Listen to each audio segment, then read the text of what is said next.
Hello दोस्तों, स्वागत है आपका स्टडी आईक्यू में। और मैं अभिनव राज आपके लिए झारखंड स्पेशल नवंबर महीने का करेंट्स अफेयर लेकर आ गया हूं, जिसका कि ये सेकंड पार्ट है। फर्स्ट पार्ट में ऑलरेडी हम बहुत सारे क्वेश्चंस को डिस्कस कर चुके हैं, तो अब उससे आगे बढ़ते हैं और कुछ क्वेश्चंस को देखते हैं। एक मूवी से सवाल है, उस मूवी का नाम है the ugly side of beauty. इसको जापान से अवार्ड मिला। तो उस मूवी के प्रोड्यूसर कौन है, यानी कि उस डॉक्यूमेंट्री के प्रोड्यूसर कौन है? पंकज दुबे, प्रेम प्रकाश, दीपक बाड़ा या बीजू टोको? ये बड़ा इंटरेस्टिंग सवाल है और स्टेट स्पेसिफिक भी है। यहाँ पर इस तरीके के सवाल आप एक्सपेक्ट कर सकते हैं, या ये भी पूछ लिया जाए कि इस कौन सी मूवी है जो झारखंड के किसी प्रोड्यूसर ने, या उनका नाम दे दिया जाए कि उनके द्वारा प्रोड्यूस की गई है और उसको अवार्ड मिला है। इसका सही जवाब है ऑप्शन नंबर सी, दीपक बाड़ा। ये न्यूज आइटम देख लीजिए। दीपक बाड़ा की film the ugly side of beauty को जापानीज अवार्ड। तो झारखंड के डॉक्यूमेंट्री फिल्म मेकर हैं जिनका नाम है दीपक बाड़ा, और इनकी मूवी का नाम याद कर लीजिए, the ugly side of beauty. तो इनको जापान प्राइज 2021 से पुरस्कृत किया गया फिल्म फेस्टिवल में, और इसकी ऑनलाइन घोषणा वगैरह जापानीज गवर्नमेंट के द्वारा की गई थी।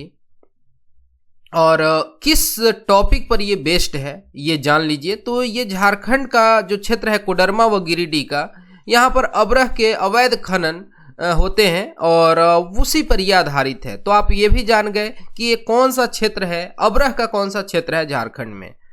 और ये इस तरीके से पिछले 15 वर्षों से मूवीज बनाने का काम कर रहे हैं, डॉक्यूमेंट्री मूवीज पर काम कर रहे हैं। तो एक न्यूज आइटम से कितना कुछ आप गैदर कर सकते हैं इंफॉर्मेशन। और इस तरीके की जो मूवीज बनती हैं तो वो सोशल एस्पेक्ट को दिखाती हैं, हमारे सोसाइटी के लिए वो आईना की तरह काम करती हैं। तो ऐसे मूवीज को तो जरूर ही देखना चाहिए। अगला जो सवाल है, प्रधानमंत्री Narendra Modi will be inaugurating Birsa Munda museum from which of the cities online. यानी बिरसा मुंडा म्यूजियम, जिसका चर्चा हम लोग पार्ट 1 में भी किए थे नवंबर के करेंट्स अफेयर में। तो ये बात है कि उस म्यूजियम का उद्घाटन जो है हमारे प्रधानमंत्री जी के द्वारा किया गया है, लेकिन वो ऑफलाइन मोड में आके, और झारखंड की राजधानी में ऐसा नहीं किए, वो किसी दूसरे शहर से किए। किस शहर से किया गया उनके द्वारा? न्यू दिल्ली, रांची, भोपाल या बोकारो? इसका सही जवाब है option number C, Madhya Pradesh की राजधानी भोपाल से। ये देख लीजिए, पीएम नरेंद्र मोदी भोपाल से करेंगे बिरसा मुंडा संग्रहालय का ऑनलाइन उद्घाटन। तो ये जो प्लेसेज इन न्यूज इंपॉर्टेंट होते हैं, तो वहां पर ये भोपाल। वैसे भी आपको कंफ्यूज किया जा सकता है कि ये उद्घाटन वगैरह किया गया, ये इतनी बड़ी बात है स्टेटहुड को लेकर, तो इसकी जो शुरुआत की गई, इसका उद्घाटन किस जगह से पीएम के द्वारा किया गया था। तो ये पूरा न्यूज आइटम जो है आपको जानने का उतना भी जरूरत नहीं है, लेकिन हाँ ये समझ लीजिए कि ये बिरसा मुंडा संग्रहालय जो है ये रांची में है। और यहाँ पर एक और इसमें चीज है, बिरसा मुंडा स्मृति उद्यान। स्मृति यानी कि मेमोरी के लिए अगर कोई चीज बनाया जाता है, और ये एक मेमोरियल पार्क हो गया स्मृति उद्यान। अब यहाँ पर ये जो पीला बॉक्स है, इसमें जो न्यूज आइटम है ये बहुत इंटरेस्टिंग है और बहुत काम का है। मैं आपको जूम करके दिखाता हूँ कि भगवान बिरसा मुंडा स्मृति उद्यान सह संग्रहालय की दीवारों पर लाइट एंड साउंड शो की टेस्टिंग की जा रही है। वहाँ दीवारों पर राज्य के गौरवशाली इतिहास को दिखाया जा रहा है। अब ये समझिए कि स्टेट के जो गौरवशाली इतिहास है, जो भी इस तरीके से स्टेट का डेवलपमेंट हुआ है, झारखंड के जो कल्चर्स हैं, जो यहाँ की आर्ट कल्चर है यानी परंपरा संस्कृति, ये सारे वहाँ पर दर्शाए जा रहे हैं। तो ये अच्छी बात है और इससे बहुत कुछ आपको आइडिया लगेगा और इस चीज को भी आप अच्छे से देख लेंगे। वैसे भी जब आप तैयारी कर रहे हैं तो झारखंड के कला और कहने की इतिहास परंपरा, इन चीजों को जान रहे हैं, लेकिन ठीक है एक बार और अच्छे से आप इसको जान सकते हैं। अगले सवाल पे चलते हैं। How many statues of martyrs are made in भगवान बिरसा मुंडा स्मृति उद्यान कम फ्रीडम फाइटर्स म्यूजियम। अब ये एक सवाल हो सकता है कि बिरसा मुंडा स्मृति उद्यान को और किस नाम से जाना जाता है या जाना जाएगा। तो इसको फ्रीडम फाइटर्स म्यूजियम के रूप में भी जाना जाएगा, जिसकी अभी बात हम कर रहे थे, जिसके उद्घाटन की हम बात कर रहे थे। ठीक, तो अब इस आइटम को समझते हैं और यहां पर ऑप्शंस हैं 4, 7, 10 या 13। तो ये बहुत फैक्चुअल क्वेश्चन है, लेकिन हाँ एक बार को इसका आंसर जान लीजिए। टोटल आंसर जो है इसका 13 है, और हो सकता है कि इस तरीके से अगर आपको टाइम मिले तो आप इन सारे नामों को देख लें, ये जो भी ये मार्टर्स हैं उनको देख लें एक बार को, तो सही रहेगा। यहाँ पर राज्य के जो 23 शहीद हैं उनकी प्रतिमाएं जो हैं वो लगाई गई हैं। और हम आगे जब बढ़ेंगे तो एक Jharkhand special, Jharkhand statehood special एक आपके सामने वीडियो मैं ही लेकर आऊंगा, और उसमें इन सारे जो भी शहीद लोग हैं, जो झारखंड के लिए एक उनका एक अभिन्न हिस्सा है झारखंड, या झारखंड के बनने में उनका एक मेजर रोल रहा है, किसी भी तरीके से जिस रूप में उन्होंने कंट्रीब्यूट किया है, उसमें आप उन सारे व्यक्तियों से रूबरू होंगे। अगला सवाल है, in which of the following years the geological laboratory Hazaribagh was established. एक तो ये सवाल हो गया कि झारखंड में जियोलॉजिकल लैबोरेटरी कहाँ लोकेटेड है, तो उसका आप जवाब दे पाएंगे अब कि हाँ सर ये हजारीबाग में लोकेटेड है। अब ये एक दूसरा सवाल हो गया कि किस वर्ष जो है ये स्थापित हुआ, तो हुआ था वर्ष 1967 में, यानी आजादी के बाद के भारत में। ये देखिए, झारखंड की इकलौती भूतात्विक प्रयोगशाला बदहाल, तो ये उसके बुरे हालत के ऊपर ये न्यूज आइटम था। और यहाँ पर जो हमारे काम का बात है एग्जाम पॉइंट ऑफ व्यू से कि झारखंड का इकलौता भूतात्विक प्रयोगशाला कहाँ है, तो ये है हजारीबाग में। यहाँ पर इस बात को रखा गया है कि 1967 में हजारीबाग में स्थानांतरित हुई थी प्रयोगशाला, यानी ट्रांसफर होके आई थी। और उस समय आप जान रहे हैं कि ये अर्स्टवाइल बिहार स्टेट है, उसी का ये हिस्सा हुआ करता था। और 1965 में ये भूतात्विक प्रयोगशाला जो है ये पटना में एस्टेब्लिश हुई थी, और 2 वर्ष बाद इसको शिफ्ट कर दिया गया, हस्तांतरित कर दिया गया, स्थानांतरित कर दिया गया, और इसको लाया गया हजारीबाग में।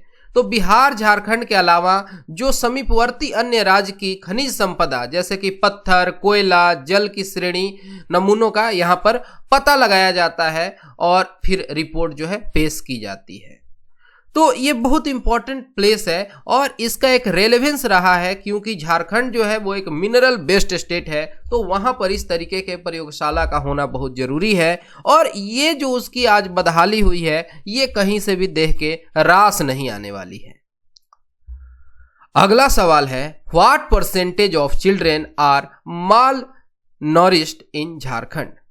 तो जब मैं पूरी सीरीज लेकर चल रहा था और जब हम वहाँ पर इको सर्वे वगैरह सब डिस्कस कर रहे थे, तो वहाँ पर हमने स्टंटिंग ये सब कुछ अंडर न्यूरिश्ड या फिर माल न्यूट्रिशन कितने बच्चे हैं ये सब कुछ हमने देखा था। उसी में फिर से ये रिपीट हुआ कि कितने प्रतिशत जो झारखंड के बच्चे हैं, जो चिल्ड्रन हैं, वो कुपोषित हैं। ये अपने आप में बड़ा ही भयावह फिगर है।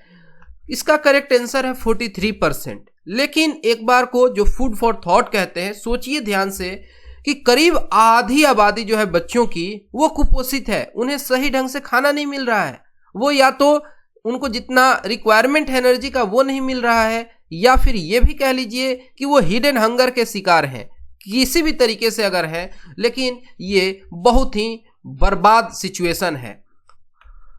बच्चों का कुपोषण दूर करेगी सरकार, चलेगा महाअभियान, ये तो बात हुई। लेकिन बाल दिवस पर विशेष यहां पर है कि झारखंड के 43% बच्चे कुपोषित, और ये कुछ चौंकाने वाले फिगर्स हैं कि 70% राज्य में 5 साल से कम उम्र के बच्चों में एनीमिया के लक्षण। तो ये साइंस एंड टेक कैटेगरी में आपसे पूछा जा सकता है कि एनीमिया जो है वो किसकी डिफिशियंसी से होता है, तो कहेंगे कि आयरन या फिर हेमोग्लोबिन, आप जो कह लीजिए। आयरन जो है जो हमारे ब्लड में प्रेजेंट होता है हेमोग्लोबिन के फॉर्म में होता है, और वो ऑक्सीजन कैरी करने का काम करता है। जनरली जो महिलाएं हैं या जो लड़कियां हैं उनमें एनीमिया जो बीमारी है वो देखी जाती है, एक तरीके की डिफिशियंसी डिजीज है। और 45.5% 5 वर्ष से कम आयु के बच्चों में ठीकनापन पाया गया, यानी कि जितनी उनकी हाइट होनी चाहिए उनके एज के हिसाब से उतना हाइट उनका नहीं था, स्टंटेड थे। और 43% 5 साल से कम उम्र के झारखंड के बच्चों में विटामिन ए की कमी पाई गई। अब विटामिन ए बहुत ही क्रूशियल है, और विटामिन ए या विटामिन ए की कमी से कौन सी बीमारी होती है? वो होती है नाइट ब्लाइंडनेस। तो ये सब समस्याएं हैं और इसका निदान गवर्नमेंट को चाहिए कि जल्दी से जल्दी करे। यहां पर बाल दिवस स्पेशल लिखा हुआ है, यानी जो बाल दिवस कब मनाते हैं हम, तो हम मनाते हैं 14 नवंबर को मनाते हैं। क्यों मनाते हैं? तो हमारे देश के प्रथम प्रधानमंत्री जी के जन्म दिवस को हम लोग बाल दिवस के रूप में मनाते हैं, जवाहरलाल नेहरू जी के जन्म दिवस को। तो ये रिपोर्ट जो है, ये जो हम यहाँ डिस्कस कर रहे हैं, ये किसके हिसाब से है? कोई फ्रीलांसर का कहना है या कोई जानी मानी संस्था ने इस बात को रखा है? तो ये रिपोर्ट जो है यूनिसेफ और NFHS की है, यानी कि ऐसा नहीं है कि ये रैंडम सी बात है और कोई इसको मना कर सकता है, इग्नोर कर सकता है। बहुत ही प्रतिष्ठित संस्थाओं ने इस रिपोर्ट को जारी किया है। अब ये देख लीजिए, यहां पर स्कूली शिक्षा में झारखंड 8वें स्थान पर, हाई स्कूल में ड्रॉप आउट रेट राष्ट्रीय स्तर से कम। तो ये तो अच्छी बात है कि हाई स्कूल में जो ड्रॉप आउट का रेट है वो राष्ट्रीय स्तर से कम है झारखंड में, ये अच्छी बात है। लेकिन स्कूली शिक्षा में झारखंड जो है वो 8वें पायदान पर है। अब अगला जो न्यूज आइटम है, इस पर सवाल इस तरीके से बनाया जा सकता था कि झारखंड के किस स्वतंत्रता सेनानी के वंशजों को झारखंड दिवस के अवसर पे सम्मानित किया गया या किया जाएगा? अगर उस समय के हिसाब से देखें, आज मैं जब रिकॉर्ड कर रहा हूं तो किया गया, तो ये सवाल हो सकता था। लेकिन ये जानना बहुत ज्यादा जरूरी है कि बिरसा मुंडा के वंशज होंगे सम्मानित। तो झारखंड स्पेशल था ये न्यूज आइटम, और इसको आप अच्छे से जान लेंगे। बिरसा मुंडा के रोल को आपको बार बार पढ़ना है, स्टेट स्पेसिफिक कैटेगरी में बहुत इंपॉर्टेंट है। अगला जो सवाल है, in which of the following year Jawaharlal Nehru first visited Jharkhand with Mahatma Gandhi?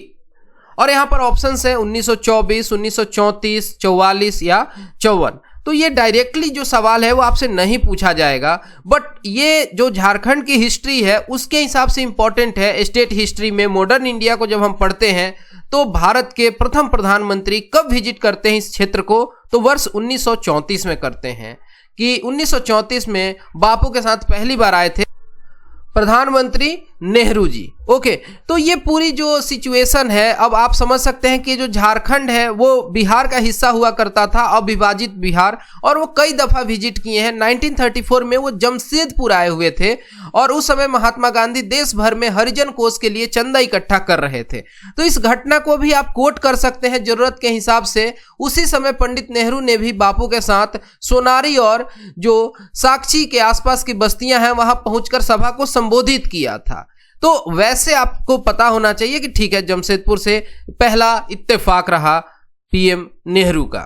अगला सवाल है, which of the following dam had been inaugurated by PM Nehru? अब ये झारखंड स्पेसिफिक सवाल है और यहां पर उन सारे सवालों के ऑप्शंस हैं। अब देखिए, जो दामोदर वैली प्रोजेक्ट को आप जानते हैं, साथ ही आप पीएम नेहरू के विजन को जानते हैं, जहां पर उन्होंने कहा था कि ये जो डैम्स हैं ये मॉडर्न टेम्पल हैं मॉडर्न इंडिया के। तो उनके लिए बहुत ज़्यादा इंपॉर्टेंट था, क्योंकि वो जानते थे कि इसको कई तरीके से यूटिलाइज किया जा सकता है। मल्टीपर्पस डैम्स की वो हमेशा बात करते थे, बखान करते थे। और जो ऑप्शंस हैं, कुनार डैम, तेनूघाट, पंचेत और दुर्गापुर बराज। तो इसका सही जवाब है option number A, Kunar dam. Kunar dam जो है इसका इनॉग्रेशन पीएम के द्वारा उस समय किया गया था। और ये देखिए, सिंचाई के पानी और बिजली के लिए कुनार डैम का शुभारंभ। और ये जो डैम है इसकी जो शुरुआत कहें तो 15 अक्टूबर 1955 को हजारीबाग के विष्णुगढ़ स्थित कोनार डैम में हुआ था। ये पूरे परियोजना की हम बात कर रहे हैं। तो ये जब झारखंड स्पेसिफिक सवाल आता है तो उसमें दामोदर वैली कॉरपोरेशन बहुत इंपॉर्टेंट है। और मैं आपको एक अलग सा यहाँ पर बात बता दूं, ये भी इस तरीके से आपसे पूछ सकते हैं कि दामोदर वैली प्रोजेक्ट जो है वो किस रिवर वैली प्रोजेक्ट से इन्फ्लुएंस था। तो इसका सही जवाब होगा टेनेसी वैली प्रोजेक्ट। टेनेसी नदी की जो परियोजना है वो यूएस की एक इंपॉर्टेंट परियोजना है और उसी से प्रेरित थी ये डीवीसी। अगला सवाल है, how many high speed trains will be started from Howrah to Ranchi. यानी हावड़ा वेस्ट बंगाल से रांची के लिए कितनी हाई स्पीड ट्रेनें चलेंगी। इसका सही जवाब है 3। अब ये डायरेक्ट आपके काम का क्वेश्चन नहीं है, लेकिन इसका जो न्यूज आइटम है वो ज़्यादा इंपॉर्टेंट है कि ये हावड़ा से 3 हाई स्पीड ट्रेनों को चलाने की तैयारी। तो हावड़ा से रांची 5 घंटे में पहुंचाएगी वंदे भारत एक्सप्रेस। तो ये जो वंदे भारत एक्सप्रेस ट्रेन है, जिसको कि पहले आप केवल दिल्ली के संदर्भ में जानते थे, अब उसका इत्तेफाक झारखंड की राजधानी रांची से भी हो गया है। और ये जब आप इंफ्रा डेवलपमेंट, इंफ्रास्ट्रक्चर की बात करते हैं तो वहां पर इस तरीके के एग्जाम्पल्स दे सकते हैं, हाई स्पीड ट्रेनों के बारे में आप मेंशन कर सकते हैं। तो मैं उम्मीद करता हूं कि ये टॉपिक आपके लिए काफ़ी इंटरेस्टिंग रहा होगा। फिर हम आगे मिलेंगे और भी चीज़ों को डिटेल वे में डिस्कस करेंगे। फिलहाल इस वीडियो में इतना ही। Thanks for watching and all the best for your upcoming exam.